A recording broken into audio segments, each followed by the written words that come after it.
Hey guys, what is going on? This is Deli. Welcome back to the channel for our first patch 0.8.0 video, and today we're going to be talking about the M1A. This will be a part 1 to the video because we don't have access to all the attachments yet, and with the changes to the traders, it's going to take a lot longer to level them up. The only way you're really going to be able to get an M1A right now is by finding it in your raids. And what's surprising is usually when they implement new weapons, you actually are not able to find them right away. It takes a little bit of time before they get added into the loot cycle, but all of the new AK-100 series can be found in large gray military crates as well. I believe the M1A can also spawn in those crates. However, to actually find one a little bit easier, you're going to want to go back to Shoreline, because from what I can see right now, and you guys can correct me if I'm wrong in the future, because the patch hasn't even been out for a full day yet, the M1A shares the spawn locations with the M4. So that means 216 on the chair, 306 West Wing on the bed, and then also 218 on the balcony, as well as all of the other M4 potential spawns on Shoreline. Shortly after I got my hands on key 218, which was one of my first sanatorium keys, I actually went directly there to see if I can find anything useful, and sure enough, I found the M1A sitting on the balcony. To send the video feed through the Elgato so I can kind of play at 144 hertz. Ooh. Oh, I didn't know it could spawn there.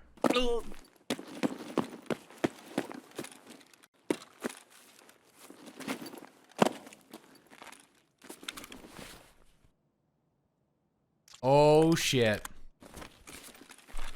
Dude, we need ammo.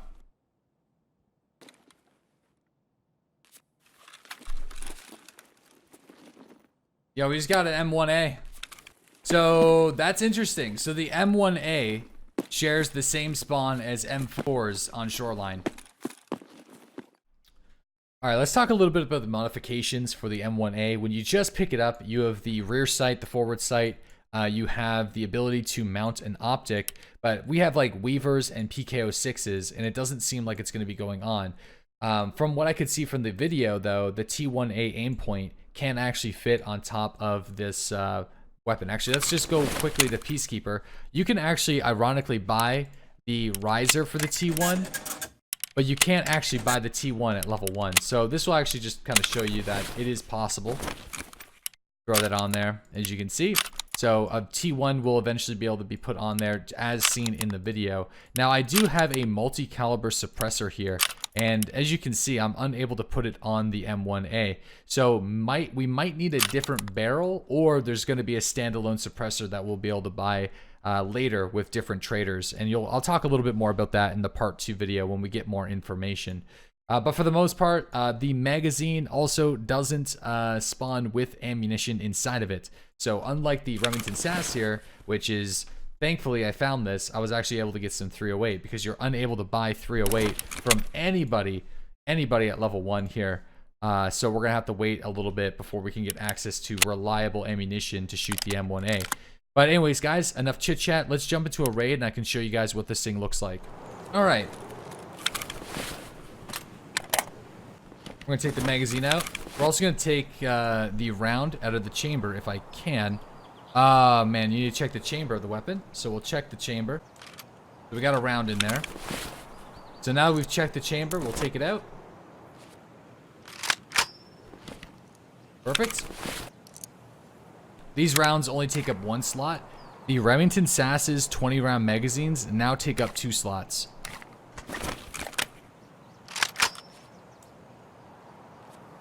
Check the chamber, check the magazine. We are good to go. Awesome sound effect. So it's gonna be curious to see what level trader that we'll have access to. If I'm gonna guess, and just keep this in mind, guys, this has been hours since the patch has dropped. So future me probably will know where you can get this weapon from every single location and what trader has it and all the different attachments, but right now I'm kind of blind, so I'm kind of guessing, and we weren't really told where the M1 was placed. But if I was a betting man, I would say Mechanic is going to have it either at level 2 or level 3. I would be surprised if Peacekeeper would have an M1A, just because Peacekeeper has the Remington SAS. I think this will become more functional than the Remington SAS, and I think it not only, in my opinion, looks cooler, it's more familiar. A lot of fans of the M14 and the Garand are going to be enjoying this gun a lot. The fact that you can put a a sight on the forward grip is cool. There's also the opportunity to replace the entire stock of the gun and maybe include something different. Maybe something that has a like a handguard rail, so we can mount some foregrips and lasers and stuff, as well as longer ranged optics. So this gun's gonna have a big history with Escape from Tarkov. We got a guy with a cold pack here. Dropped him. We're using M80 rounds, which got a bit of a buff, but they're still pretty devastating. I think everyone is going to be wondering how this shapes up versus the SKS. And I think the SKS will always be the definite budget DMR. Like going for the SKS PSO, it's going to be a solid DMR that you can buy really early on, and it's extremely cheap. A lot more expensive. The attachments will most likely be a little bit more difficult to acquire. It's going to be far more expensive to run, but the ammunition is going to do better versus higher tiers of armor. Because the BP rounds are great for 7.62 by 39, don't get me wrong, but the damage output in comparison to the penetration rating is a little bit low, whereas the 308 rounds still maintains really high damage and reasonable penetration. So that's the core difference. You're going to get more pen for damage with 308, but it doesn't mean the SKS BP rounds are bad. They're still going to be crazy good at killing people with FATS MTs and Atlan helmets. Atlans are the new ones. They're a class 5 helmet with 80 durability. Alright, we got a scab over here. Oh. One shot. Oh.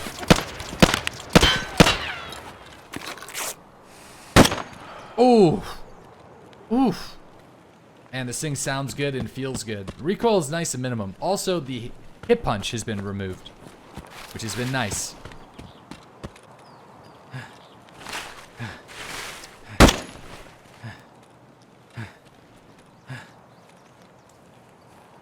That's the only unfortunate thing about this weapon is I want to use it in some real raids, but unfortunately, without having access to buy like 308, the only option is finding loose ammunition spawns for the M80 rounds, which is in 216 West Wing and a few other areas around Shoreline. Possibly even the March Room as well, but it won't be as reliable. Got some pesky scabs down here. Let's see if they stop. Oh yeah, he does. Ooh.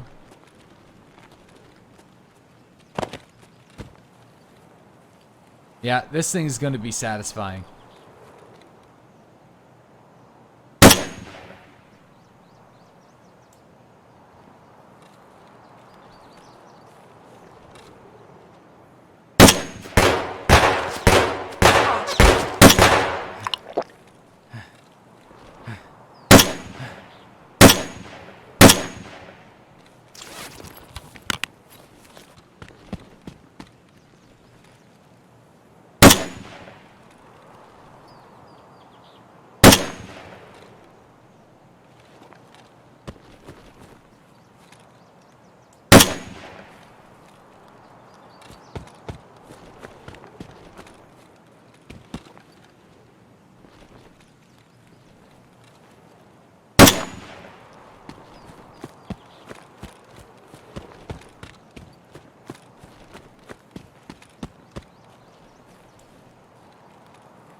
Well guys, I hope you enjoyed my first look at the M1A, which is going to be one of the new DMR battle rifles in Escape from Tarkov, and I can foresee this thing being used by a lot of players, including myself, on the regular because of its power, its reload speed, its magazine capacity, only taking up one slot in your inventory. It's going to be big, especially in a patch like this, where magazine reloading has got a little bit more difficult, and you're going to have to carry more mags. The attachments are going to be really good, and overall, the weapon just feels really really nice, and I can't wait to see what kind of attachments we'll have for it and what trader will have it at different levels. Things I just don't know because the patch came out about 14 hours ago.